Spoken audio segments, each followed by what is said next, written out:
This review article looked extensively at the effects of prolonged sitting on cognitive function in adults.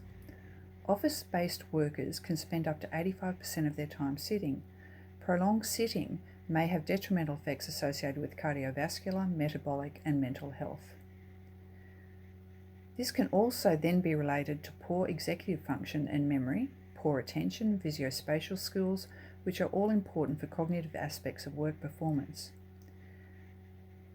Prolonged sitting can increase the risk of hyperglycemia, autonomic instability, inflammation, adverse hormonal changes, and restrictions in cerebral blood flow and alter cognitive function.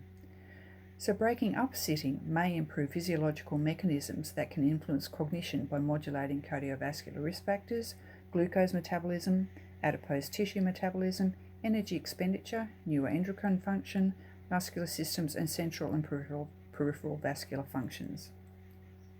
Sitting for a long time can influence brain glucose metabolism. So glucose is the main fuel source for brain function, and the brain uses 20% of body glucose stores, although it only accounts for 2% of the body weight.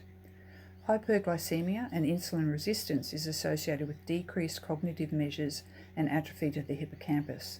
So breaking up sitting could then be seen as essential for improving glucose transport across the blood-brain barrier.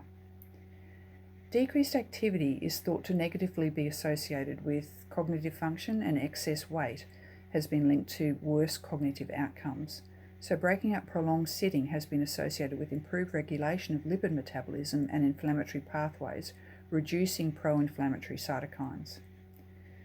Our respiratory system may be compromised with sitting for prolonged periods greater than an hour, with increased slouching having an impact on our lung volume and capacity.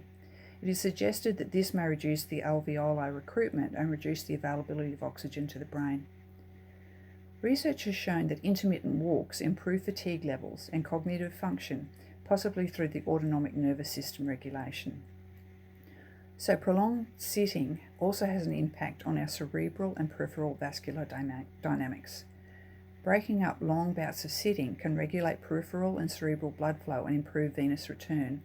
Research has shown that exercising after 30 minutes of sitting had improved cerebral blood flow compared to those who remained sitting. In summary, prolonged sitting leads to vascular and cardiometabolic changes that predispose you to peripheral and central vascular inflammation and poor cortical perfusion. So this may then affect our cognitive function, and this can decrease our productivity at work. So in conclusion, measures such as sitting for no longer than 30 minutes, using height adjustable desks, participating in standing meetings, using stairs versus lift, and active commuting to work may actually help to improve our productivity in the workplace.